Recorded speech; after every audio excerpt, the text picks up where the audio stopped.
Welcome to the Fibromyalgia Podcast. I'm Tami Stackelhouse, fibromyalgia coach, author, and founder of the International Fibromyalgia Coaching Institute. The goal of this podcast is to empower you with access to the dream team of experts and coaches I've discovered are key to living the fibro life you love. From the comfort of your own home, and maybe even your pajamas, I'll help you take back control of your life and health. To help out with fibro fog, I always include full show notes and additional resources at fibromyalgiapodcast.com.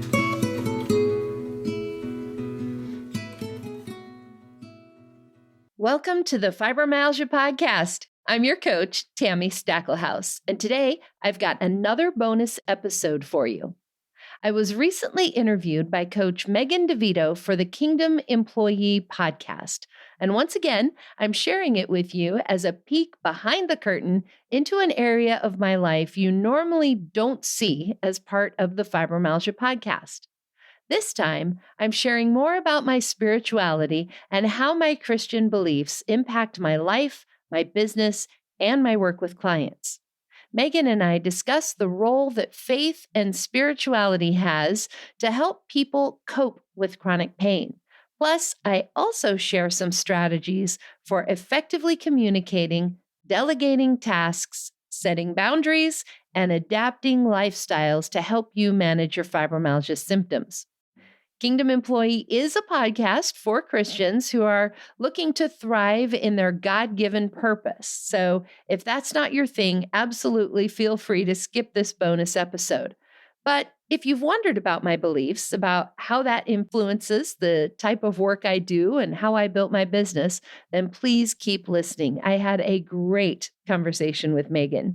And if you'd like to hear more from the Kingdom Employee YouTube podcast, just look in today's show notes in your favorite podcast app. You'll find the link to the show right there. Enjoy my conversation with Meghan.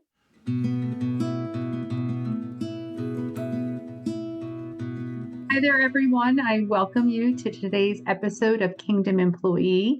I have an incredible guest with me, Tami. But before I introduce you to her, I want to welcome you. And then also, too, I want to encourage you. If you are looking to align success with significance and make a bold impact for the kingdom, and you really have questions and you want to know how you could do that, or you need someone to come alongside you, I suggest you book a free strategy call with one of our coaches. You go right to consumedstrategycall.com and fill out the questionnaire, and one of our coaches will be in touch. So this is going to be a powerful episode. I am sure you're going to hear something in this that you need to hear or somebody else needs to hear. So I encourage you to follow, like, and share this episode. Tami, welcome to Kingdom Employee. I'm so honored that you're here. Thank you. Thank you so much for having me. Absolutely. When I got your questionnaire, you filled out an application. Thank you for being to be on here, and you really piqued my interest. And it said that you were a fibromyalgia coach, and that's a coach that I've never heard. I have heard of that illness, right? And but I've never heard somebody walk alongside somebody in that arena. And I'm so grateful that you are, because there's such a need for it. So can you share a little bit with our audience? How and why did you become a fibromyalgia coach? Absolutely. Absolutely. So I was diagnosed myself back in 2007 with fibromyalgia. And if anyone is not familiar, it's a chronic pain condition that causes all over body pain, fatigue, brain fog, poor sleep. It can be really, really disruptive. And I got to the point where I was so disabled, I was literally only leaving the house once a week. A couple years into my journey, my doctor referred me to a health coach. I started working with her, and it made such a difference to me that once I started feeling better, I knew that was what I wanted to do.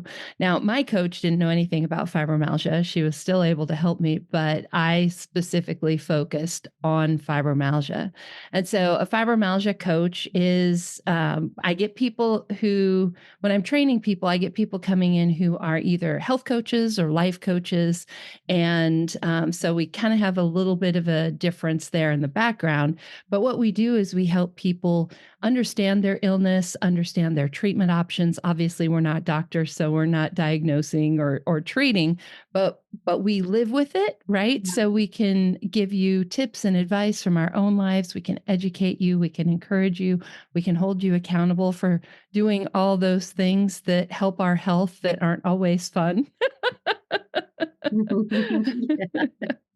And the bottom line really is that we help people feel better. We help you reduce your pain, increase your energy, get better sleep, all those things so you can go back to living the life you want to live.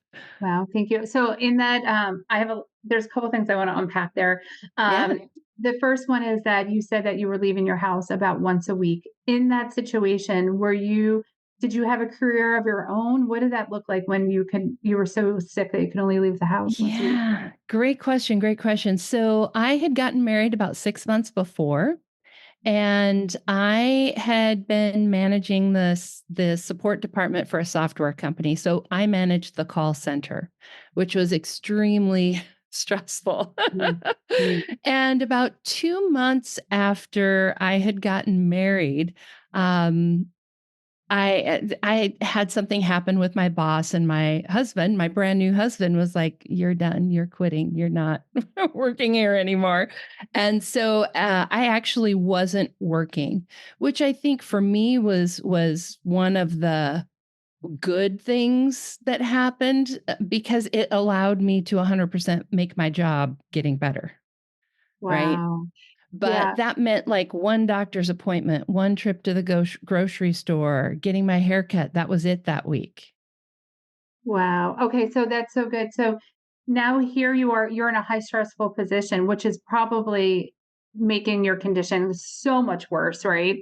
Yep. And you, God had placed you pretty much, like on rest, right? Like Yep. sabbatical. Like I need you to focus on yourself. Now you don't know what this looks like, right? But thank God Yes. for that stressful position, right? So you close the door. He closed the door on that. But now there's so many people I'm sure that you work with that are working 40, 50 hours a week and they cannot God has not placed them in a sabbatical yet, right? So how do you navigate those waters, A, with that being able to still have to be responsible, but then also too, we're walking if your client's walking with the Lord, right? How are we showing up as a kingdom minded person in so much pain? Because that's really hard sometimes. It is. It is because pain makes you cranky. Yeah. I'm gonna be honest with you. I am like I'm the worst pregnant person in the world. Like I just like right like so like I couldn't. Yeah like I just know. Go ahead. Yeah. So So I there's a lot there. I think for a lot of a lot of my clients, we kind of attack this problem from two sides. One side is if we get you feeling better, this it makes the situation better, right? So we work on things that are actually going to help reduce your pain, give you more energy, all of those things. On the other side of things, we also work on how do we change your life so that maybe it doesn't require the same amount of energy, right? So maybe, if I have a client who's working 50 hours a week, part of the first conversation is going to be, maybe you only need 40. yeah.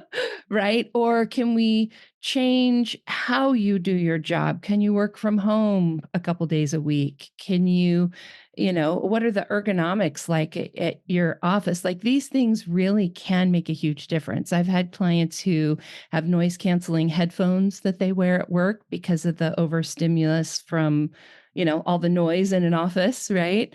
I've had clients who will tint their glasses just to provide a little bit of extra protection, particularly if you're in an office building that's got a lot of fluorescent lights. A lot of people are really sensitive to that.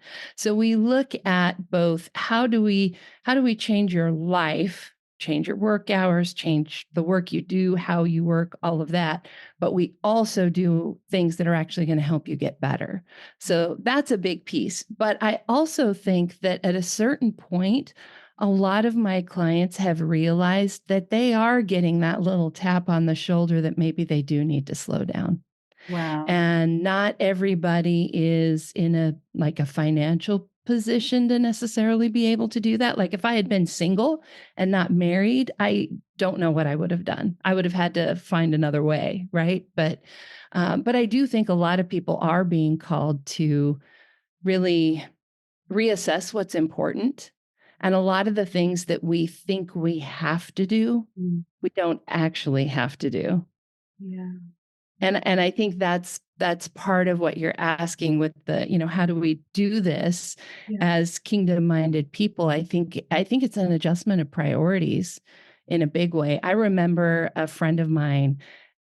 This was a couple years before I got sick. I had been at the church building, like, I don't know, 7 or 8 days in a row for various things. And she's like, "You're here all the time. I'm worried about you." I'm like, "No, this is awesome. It like fuels me. It's like, this is what I'm supposed to be doing." And I don't know if I was right or wrong. Because a couple of years later I crashed, right? So I don't know. Right, right. Now, do you see, thank you for telling me, do you see when we're talking about your clients who are walking with the Lord, and are they able to have a stronger faith because of have you seen that their faith grow because of they're feeling better, or they have to lean on the Lord even harder? Like, what does that look like? I actually see both ends of that. I Yeah. see people who, like, for me, my faith got stronger because like that was the reason for the hope that I have, right? Like I knew I was going to find a way through, and that my faith was going to be part of how I did that. But on the other end of things, I also have clients that this is also a huge crisis of faith. Because if all the things that I believe about God, that he's a good father, that he heals, all of these things. And now here I am sick. I've got this debilitating, painful condition. I can't live my life. I'm not being healed, right? Like that brings up so much for people. And so I think it varies a lot on the individual person and their individual experience, but absolutely for sure, whatever faith that you have, it's involved, right? Whether you're leaning on it or you're being tested, with it, it's absolutely part of the discussion. And I think for my clients who are wired that way, it's important to include that as part of the coaching conversation because it's part of who we are at such a core, deep level that we can't ignore it. Yeah, absolutely. Thank you for that. So you do see clients who are not believers, correct? You do have a, Correct. yep. Yep. So, we talked a little bit about in our previous conversation when we weren't recording about the sacred and the secular. They're not separate; they are one, right? So, as a coach, showing up or being Holy Spirit led, and your client necessarily doesn't even have to know that you are or a believer. How do you show up for those clients that are not believers? The same way. I mean, when I'm coaching, I try to get out of the way. Right? Like I Amen. try to let God work through me, that the Spirit guide me and show me what I need to say, what I need to call out, what I need to hold somebody accountable for. It's not an intellectual job. It's much more intuitive, spiritual, everything else. So I do show up the same way. I might have a slightly different conversation, right? Because Christian to Christian, I can talk about things in a slightly different way than I would talk about them with somebody else. But the cool thing, I think, especially dealing with people who are so broken, right? Yeah. Brokenhearted, broken spirited. I do often have the chance to, as Paul said, give a reason for the hope that we have, Yes. right? Yes. And so that's kind of what it's all about. Help people in a practical way, but also, should somebody ask, I mean, they are not there for me to evangelize to them. So, I do not do that. But if somebody asks, I'm going to tell them. Yeah. I love it. I get like so excited. I get like almost I like get emotional because it's like so good, like how God has given you this platform, and he knows who needs to ask, and he's going to bring that one person, and then you're going to be able to show them and tell them your testimony of how you have been given hope, right, and healing, and spiritual healing through all of this. So it's what an incredible opportunity, Tammy, that is. I mean, just the I always say that we get as coaches, we always get promoted, but our paychecks might not show it, right? So, right, but God's promoting us, right, in ways that it's life changing, truly. Like it is just completely life changing. Now, I know you probably deal with moms who have kids and they're dealing with fibromyalgia, and they have to be all hands on deck, I'm sure. So there's a lot to navigate there. And then you're dealing with, just like you, an individual who's married. And how does the spouse come along? Now you as a new bride, the honeymoon season's here, and now you're not. So those two areas I would like just for you to discuss. Yes. Oh my gosh. The first 6 months I was married was like the hardest part ever of my life. My husband, when we met online, he was in Florida. I was in Oregon. We couldn't have gotten much farther apart. And he didn't move to where I was until a month before the wedding. So every time he saw me, of course, I was a lot more normal because I was excited to be with him, right? And I could pull it together for a couple of days for a weekend visit, right? So it wasn't until he moved out, we got married, those first 6 months, he saw what life was really like with me. Mm. Ooh, that was hard. Looking back now, I just feel so much for him, right? Because he had no idea what he was getting into, right? Like he really hadn't seen the real me. And that was really, really hard for both of us. Like I said, that first 6 months was kind of a nightmare. And I thought many times, oh my God, what have I done? Obviously, we've been married 18 years now, so it all worked out, but So something's going it's, right. Yeah. but it was hard. And I think that, people might hear my story now about how much my husband helps me and how supportive he is, but it was not that way at the beginning. And so I do understand both sides of that. Wow. If you are married and your spouse is supportive, that can make all the difference, right? Because if you're in pain, if you're exhausted, even things like getting up to get a glass of water, right? Having somebody that you can say, "Oh, honey, can you get me a glass of water?" Right? Versus having to do everything yourself. And also just the gender role expectations, right? As women, a lot of times, I mean, oh my God, the Proverbs 31 woman. She did not have fibromyalgia. Let me just be clear about that. You're like, yeah, no, we're laying low, we're flat.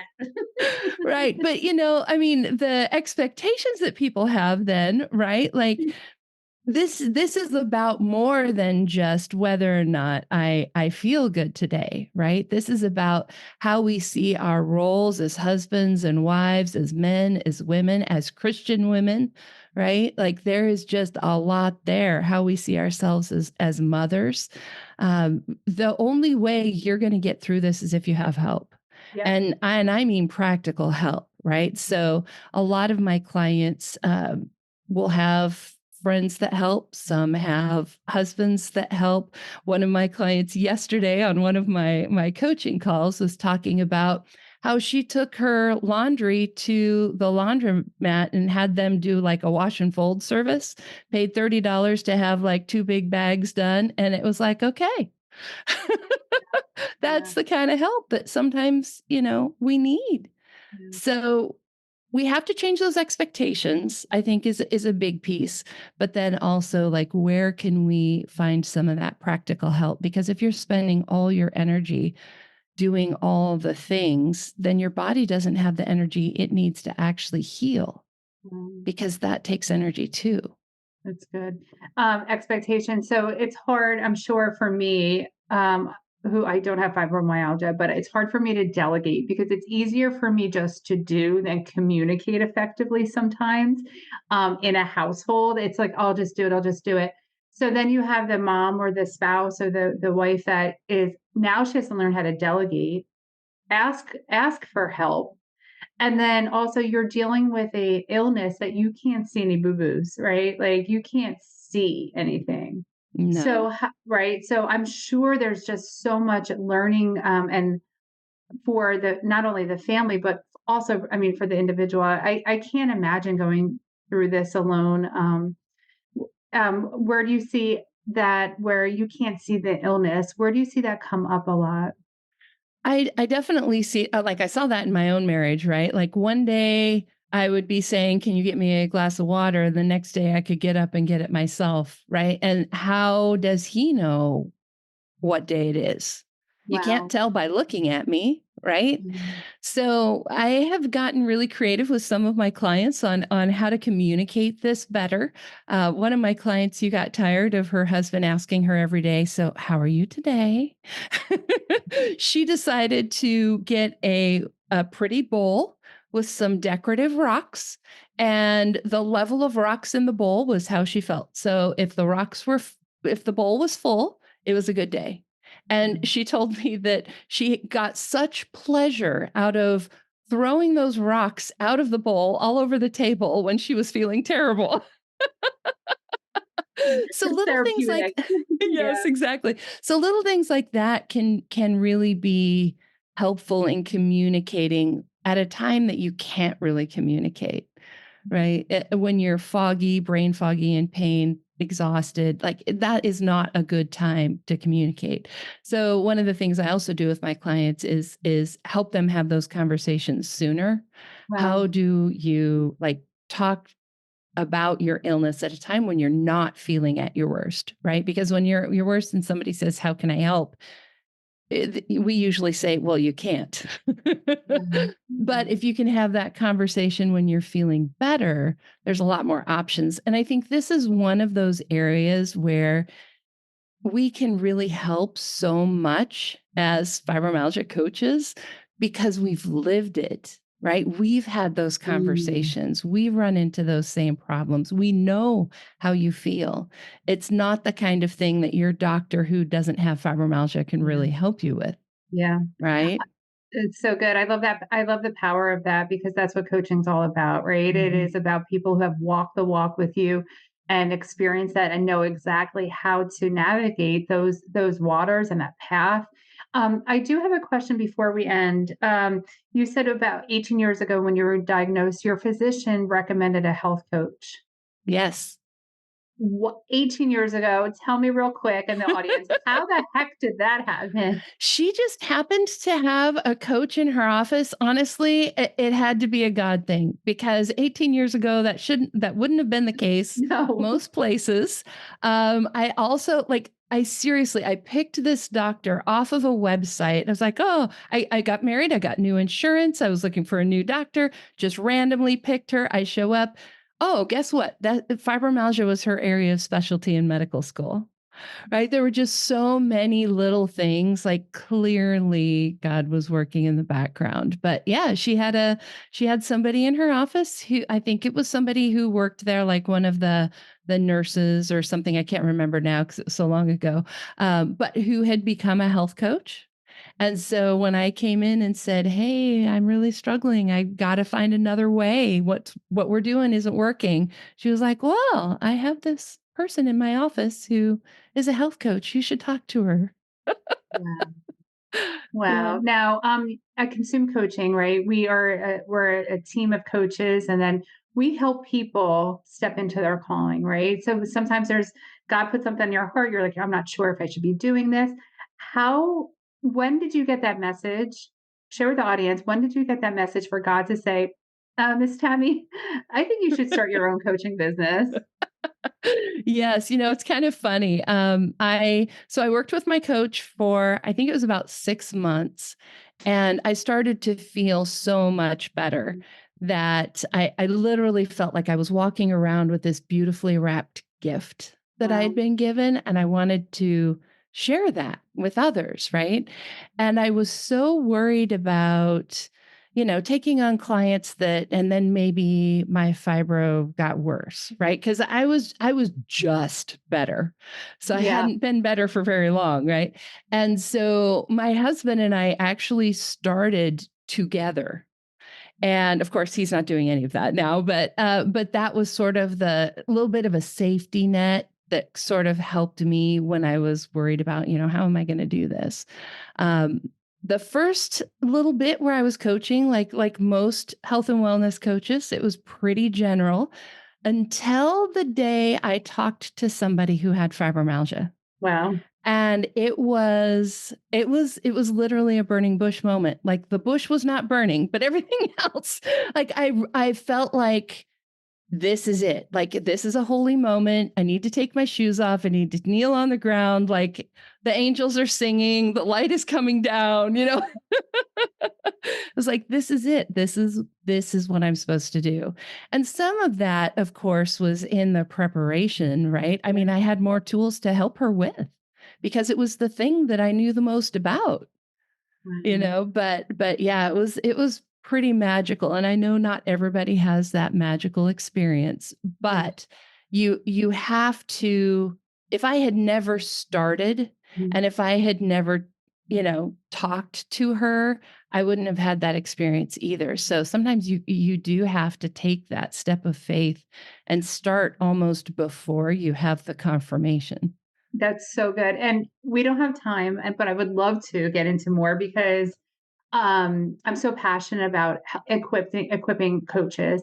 And one of the things is just get out there when you get certified and just coach. Just talk to people because God's going to put the right people in your heart to get you to the person that you need to be talking to, right? Just like you said. So you were just out there, you were coaching, talking, serving.